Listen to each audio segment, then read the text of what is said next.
Quero ler novamente convosco o texto do sermão desta manhã no livro de Provérbios, no capítulo 6, do verso 6 até 11, que diz assim: Preguiçoso, vai ter com a formiga, observa os seus caminhos e sê sábio.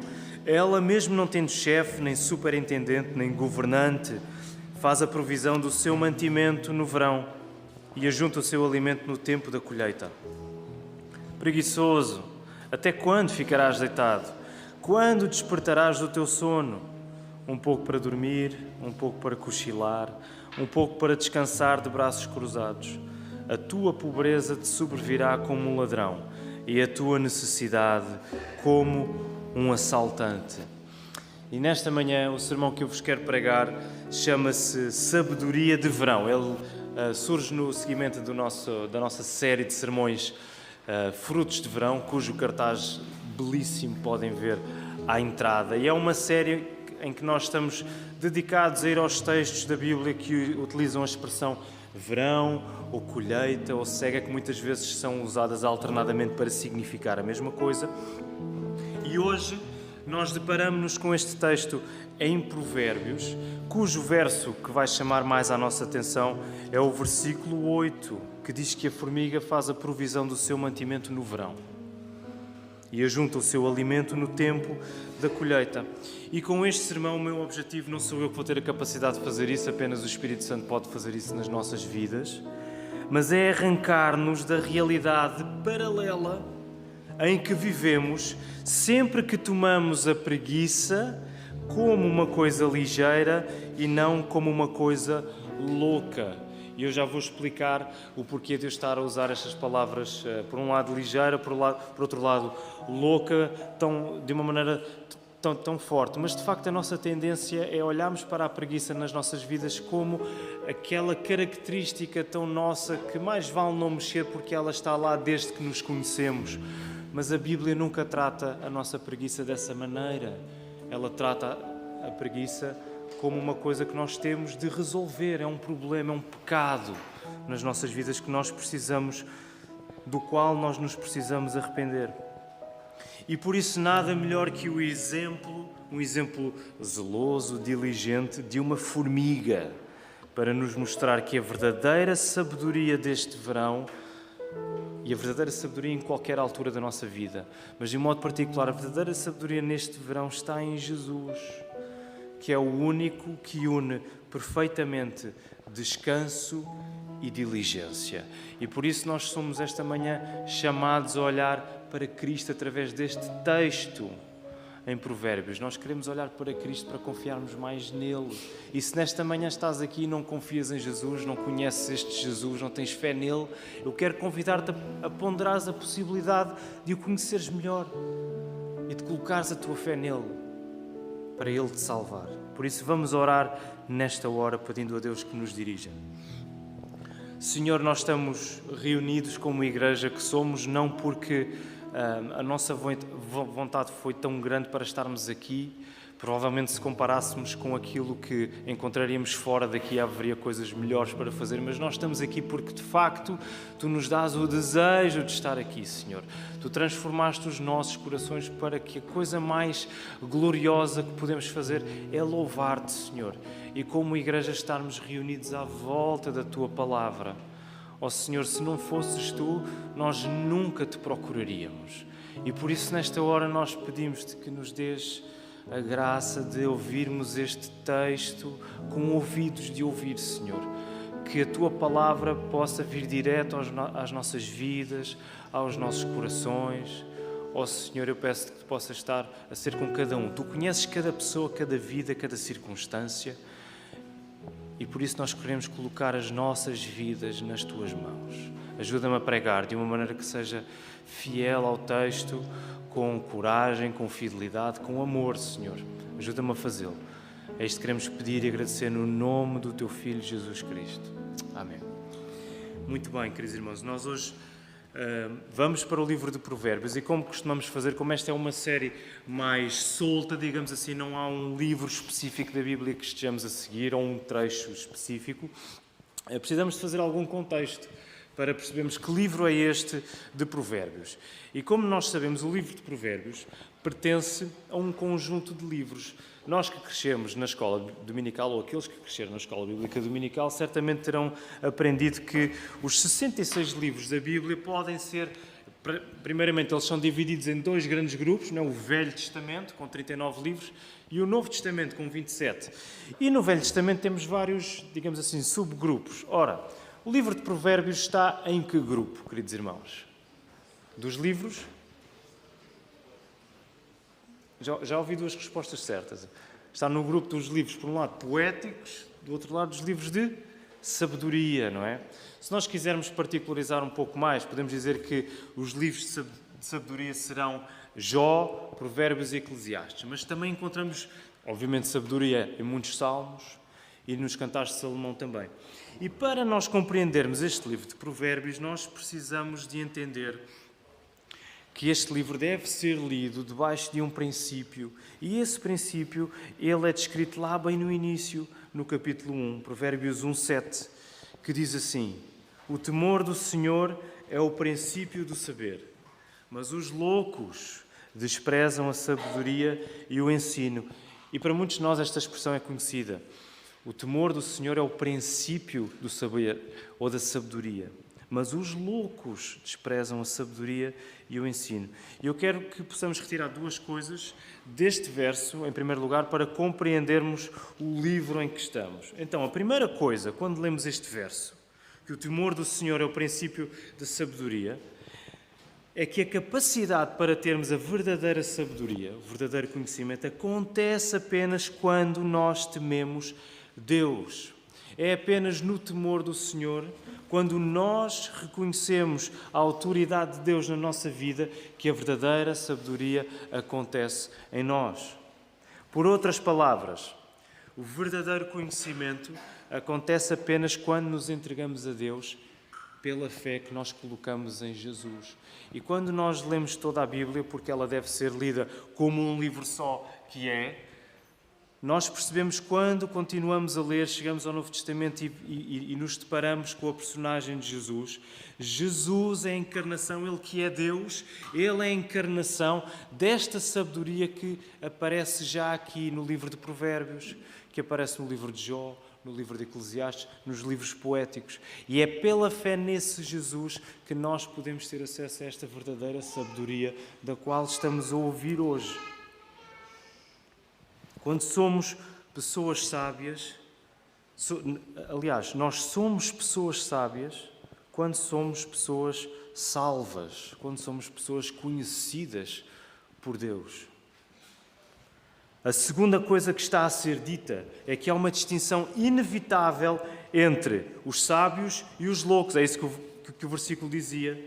Mas os loucos desprezam a sabedoria e o ensino.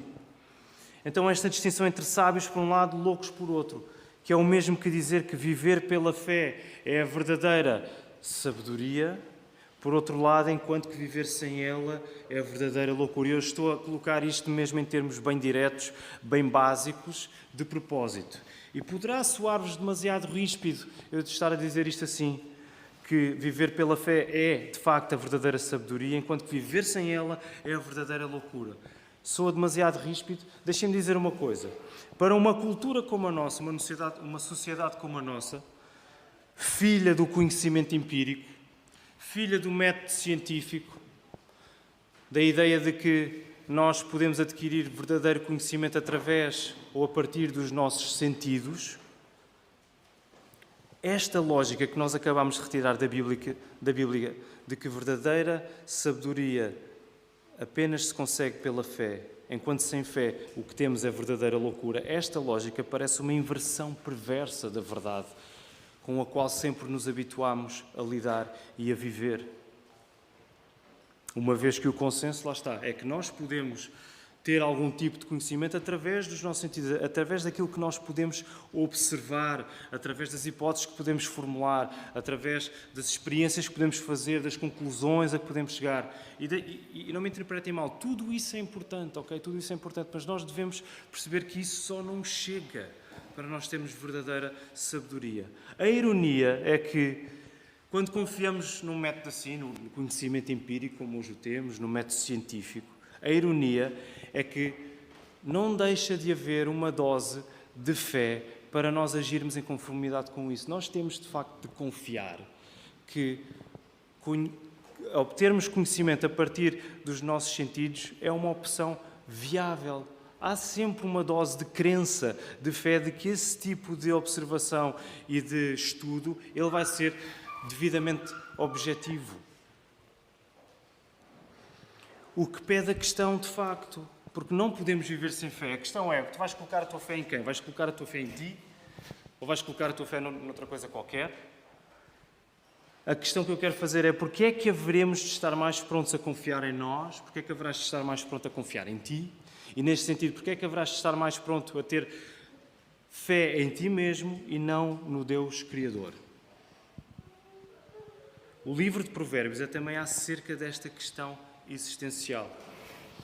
E vamos voltar ao nosso texto. O texto do preguiçoso. Estamos a falar acerca de sabedoria. Este texto está ligado com os 5 versos anteriores, que, juntamente com o texto do preguiçoso que nós lemos, são uma secção. Então, do verso 1 a 5, ele é importante para nós esta manhã, diz assim: Meu filho, verso 1, meu filho, se ficaste como fiador do teu próximo, se te empenhaste por um estranho, foste enganado pelos teus lábios, estás preso pelas palavras da tua boca. Agora, meu filho, age assim e livra-te, pois já caíste nas mãos do teu próximo. Vai, humilha-te e insiste com o teu próximo. Não dês sono aos teus olhos, nem descansa as tuas pálpebras. Livra-te como a gazela da mão do caçador, como a ave do laço armado. Estes 2 textos eles estão ligados. Vamos ver alguns elementos que ligam estes 2 textos. Em primeiro lugar, nós temos um vocativo, quer neste episódio do fiador, que é meu filho. Este é o personagem para quem o autor que escreveu está-se a dirigir, para o jovem, meu filho. Isso aparece no verso 1 e no verso 3. Isso tem um paralelo com preguiçoso. Está-se a dirigir ao preguiçoso, lá no verso 6 e no verso 9. A ligação dos vocativos. O segundo elemento que liga estes 2 textos é a mesma conclusão de ambos. A conclusão da fiança imprudente é o quê? É a ruína económica. É o facto de ele estar enredado, de poder colocar-se numa posição em que não tem alternativa senão pagar aquilo que o devedor não pode pagar e prejudica-se a si próprio. Essa é a mesma consequência do preguiçoso. Verso 11. A tua pobreza te sobrevirá como um ladrão e a tua necessidade como um assaltante. Há outros elementos que também ligam, elementos comuns. Por exemplo, a urgência em agir, não é? Agora, meu filho, age assim, livra-te. Vai, humilha-te, insiste. Essa insistência também é dada ao preguiçoso, não é? Até quando? Quando despertarás do teu sono? Vai ter com a formiga, vê como ela é diligente. O elemento do sono está presente nos 2, não é? Não dês sono aos teus olhos, nem descansa as tuas pálpebras. E o que é que o preguiçoso faz? O preguiçoso está a dormir. Até quando ficarás deitado? Quando é que despertarás do teu sono? Por isso, para compreendermos melhor esta passagem do preguiçoso que é chamado a olhar para a formiga, nós temos de sentir o tom do texto sobre a reprovação à fiança, este que acabámos de ler. E neste texto nós encontramos um devedor que prefere a segurança financeira de outra pessoa. Ele prefere a segurança financeira de outra pessoa a ter dele mesmo empreender esforços para garantir os seus próprios recursos. E nós não podemos deixar de notar aqui também um princípio de quê? Um princípio de preguiça. E devemos recordar que neste contexto histórico, no mundo antigo não havia o sistema de segurança social que hoje temos para valer os mais necessitados. Portanto, era comum que a pessoa contraísse este tipo de dívida e se assegurasse que alguém estava responsável para cobrir essa dívida se ele não fosse capaz de a cobrir. O fiador, que é o jovem, o meu filho, a quem o texto e a advertência é dirigida, ao estabelecer este tipo de relação financeira com o devedor, ele está-se a colocar numa posição em que se sujeita a ser influenciado por essa mesma preguiça. Ele está-se a colocar numa posição em que está a patrocinar a preguiça daquele devedor e a ficar, inclusivamente, à mercê de circunstâncias que ele não controla. Porque, do pé para a mão, o devedor pode ficar sem meios e ele vai ter que se chegar à frente, se calhar pagando de uma maneira muito mais imediata e muito mais violenta. E por isso, num sentido ético, quer ser outra vez bem direto e bem básico. Ser o responsável legal perante o incumprimento de outra pessoa é patrocinar a terceirização da responsabilidade do devedor. Ser o responsável legal perante o incumprimento, ser o fiador perante o incumprimento de outra pessoa é patrocinar esta desresponsabilização constante. A preguiça deixa de ser um problema a ser resolvido e passa a ser um dispositivo em que a responsabilidade, em vez de ser assumida, passa de mão em mão. E eu sei que é difícil nós pegarmos num contexto como este mundo antigo, de fiança, e aplicarmos ao nosso contexto hoje do século XXI. Até porque a nossa sociedade opera muito, os nossos mercados, a nossa vida opera muito à base de empréstimos de fiança. Nós, para contrairmos um empréstimo ao banco, precisamos de fiadores. Nós, muitas vezes, para alugarmos uma casa, precisamos de fiadores. E o meu objetivo hoje não é colocar a nossa sociedade em causa, ok? Mas, de facto, até que ponto é que não aprendemos a agir financeiramente por cima de um princípio que ele também está um pouco minado com essa preguiça? De nós querermos mais do que aquilo, nós vivermos além das nossas possibilidades. Porque não nos interessa muito bem quem é que vai pagar, outra pessoa irá pagar, o que interessa é eu ter agora. Esse era o problema, esse também é um tipo de preguiça espiritual que está a acontecer com aquele fiador. Meu filho, tem cuidado, não te metas por aí, vais acabar na ruína. E tendo em conta que o contexto maior do livro de Provérbios é o contraste entre sabedoria e insensatez, sabedoria e tolice, sabedoria e loucura, devemos guardar a ligação do texto. Mais uma vez, de uma maneira bem direta. Sabedoria e prosperidade encontram-se na diligência. Tolice e pobreza na preguiça. Sabedoria e prosperidade encontram-se na diligência. Tolice e pobreza encontram-se na preguiça. É preciso fazer uma parte aqui, porque de facto nós não estamos a detalhar as exceções que muitas vezes ocorrem num princípio como este. Porque muitas vezes os sábios têm de se deparar com circunstâncias menos boas, difíceis, injustas. E muitas vezes aqueles que são tolos vêem-se com circunstâncias plenamente satisfatórias, com prosperidade, sem qualquer tipo de preocupação. E nós preocupamos e nós perguntamos, então, mas afinal como é que isto funciona? De que é que vale estar a esforçar-me por ser uma pessoa boa se aquele que faz 30 por uma linha e foge a tudo o que é responsabilidades, tudo lhe corre bem? E precisamos perceber que o livro de Provérbios não se preocupa tanto em dar as exceções, mas preocupa-se mais em dar os princípios gerais.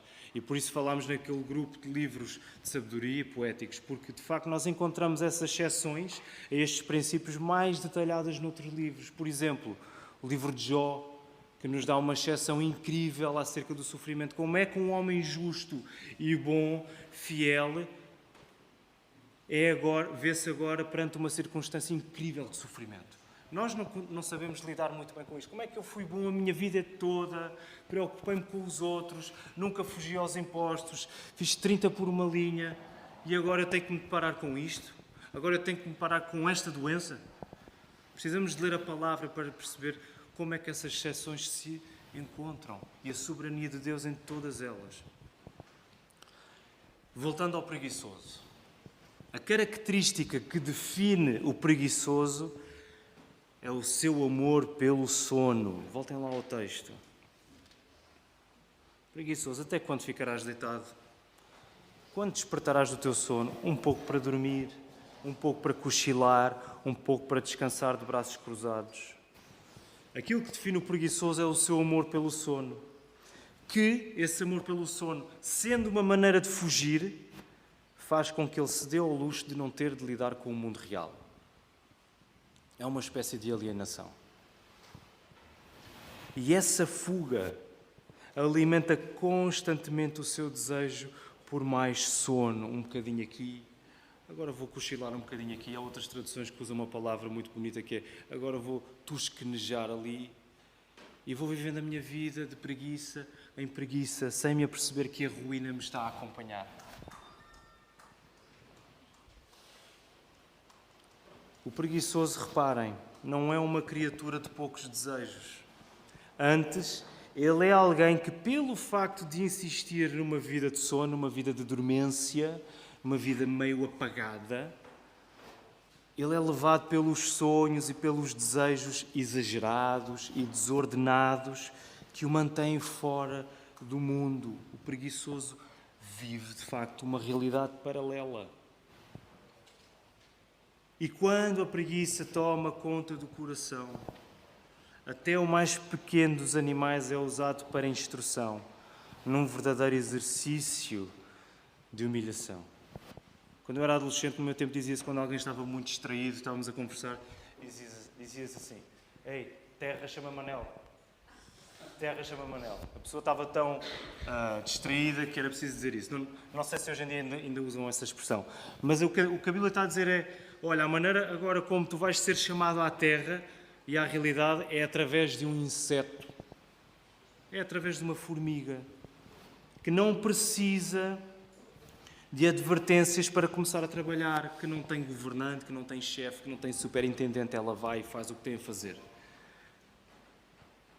E por isso eu quero deixar a questão contigo. Toma nota. Aliás, se tens questões, à quinta-feira nós temos o culto de oração pelas 8. É um tempo em que podemos voltar ao texto do sermão. E se tens questões, quinta-feira também é o tempo em que podemos ir até algumas dessas questões e conversar e partilhar.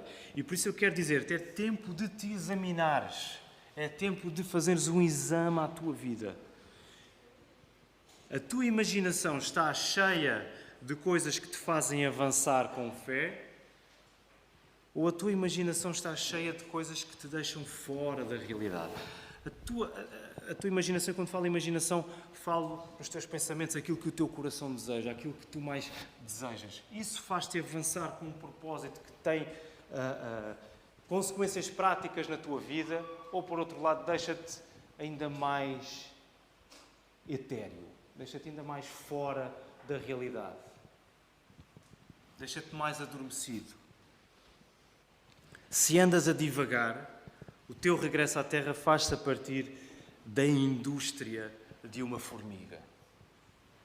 E esta advertência que é feita ao preguiçoso, que o coloca a olhar para a formiga, coloca a olhar para este inseto como um exemplo de diligência numa estação de fartura e de bom tempo, não é? A formiga faz a provisão do seu mantimento quando?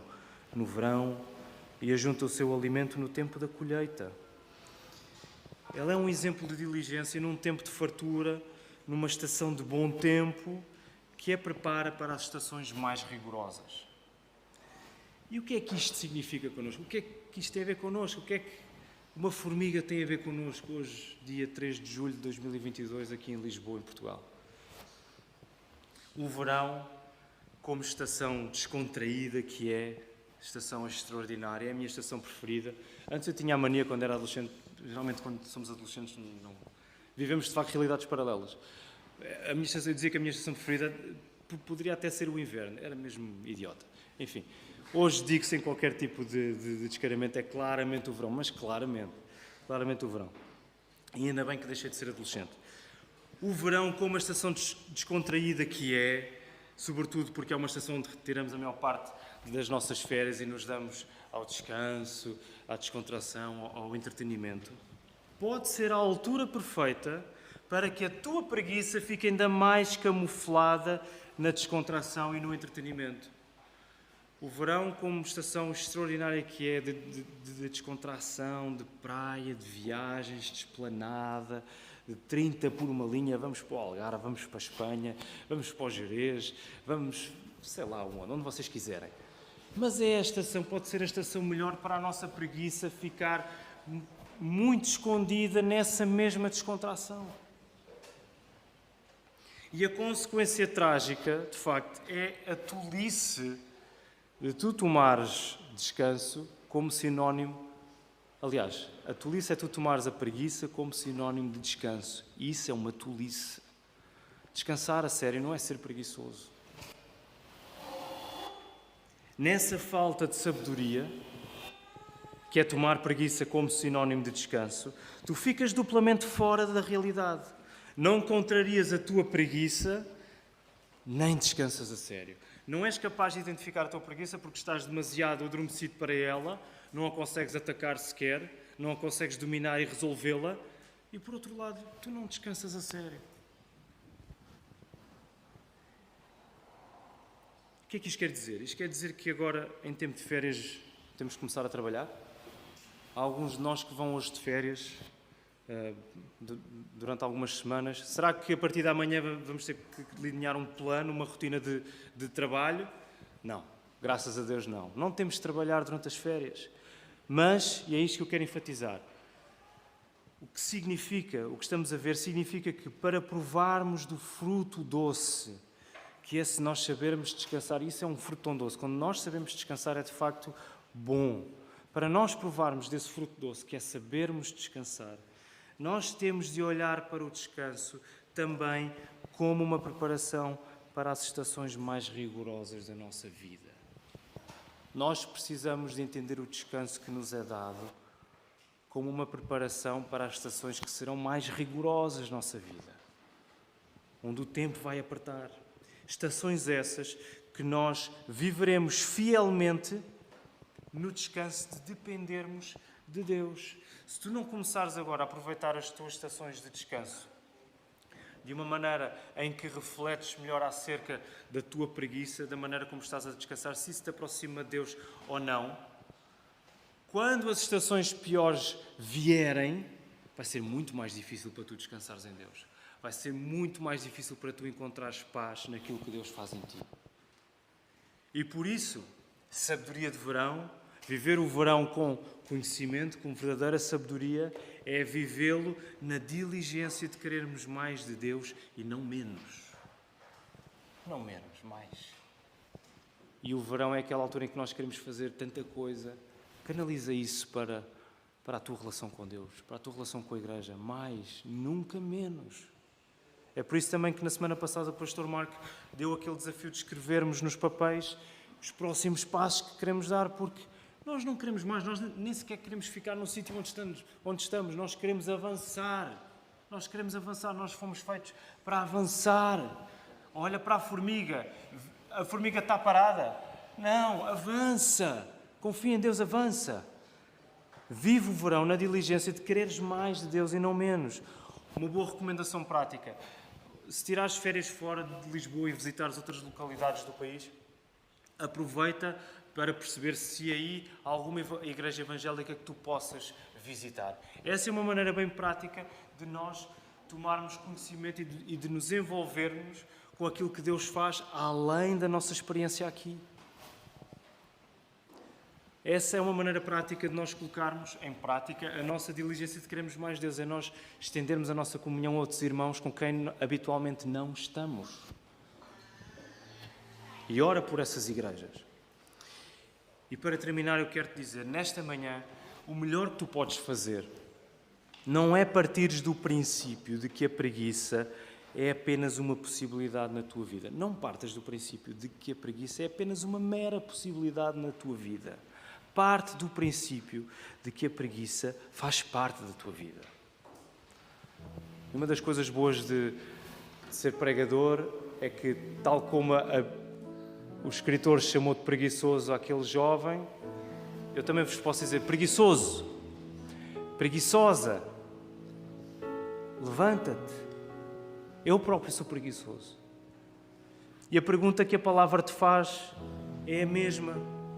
Foi feita a este personagem. Até quando? Até quando é que vais ficar deitado? Até quando é que vais alimentar essa preguiça, esse ciclo vicioso em que constantemente te estás a aliar da tua realidade, em que constantemente estás a imaginar coisas, a ser cativado por divagações que não têm qualquer resultado prático na tua vida?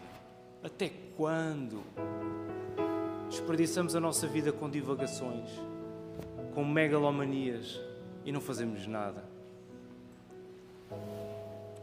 Não divagues na ideia da preguiça ser um animal domesticado que podes trazer ao colo neste verão Porque quando deres por ti esse animal que tu julgas que podes domesticar e que podes acariciar, quando deres por ti, esse animal é uma fera que te desfez. Ele é uma fera que já te dilacerou, que já arrebentou contigo, que já trouxe a ruína atrás.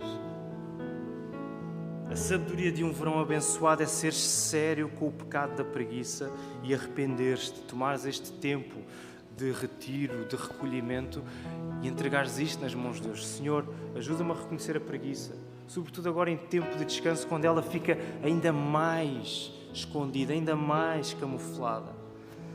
E nós não podemos fazer isto sem Cristo, sem Jesus. Olha para Jesus.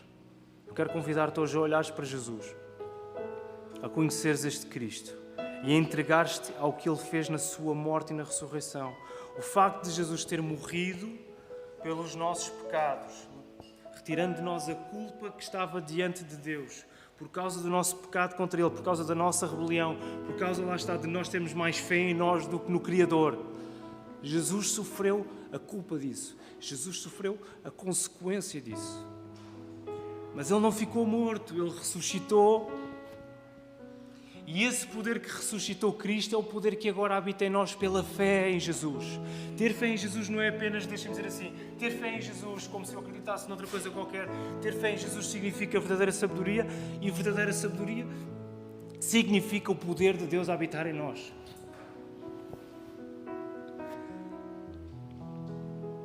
E este poder de Deus na tua vida dá-te simultaneamente a verdadeira diligência e o verdadeiro descanso, que foi isso que Jesus uniu perfeitamente quando Ele encarnou.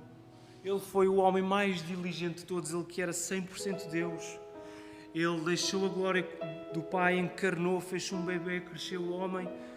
Ele entregou-se, Ele trabalhou por nós, em nosso favor, de uma maneira que ninguém é capaz de fazer. Ele foi o verdadeiro diligente, Ele foi o verdadeiro trabalhador. Não houve ninguém mais diligente que Jesus. Ao mesmo tempo, não houve ninguém que descansasse tão melhor, tão bem quanto Jesus. Porque até no momento de maior aflição dele, em que ele estava prestes a ser entregue para ser crucificado, Jesus disse lá no jardim do Getsémani, a orar: Senhor, se for da tua vontade, passa de mim esta hora. Livra-me disto.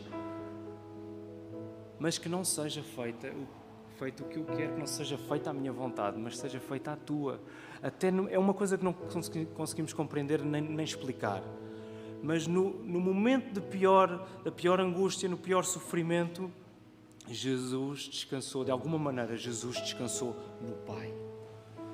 E é isso, é por causa de Jesus que nós somos chamados a fazer a mesma coisa. É só com a nossa fé em Cristo, só pelo poder de Cristo é que na pior circunstância, na pior estação, quando o verão já estiver terminado e o inverno chegar, nós podemos descansar e não percebemos como. Mas descansamos porque Cristo sofreu isso tudo no nosso lugar. E agora o poder de Deus habita em nós. Portanto, olha para Jesus, para que possas ser verdadeiramente diligente e verdadeiramente descansado nele. Que o Senhor nos abençoe.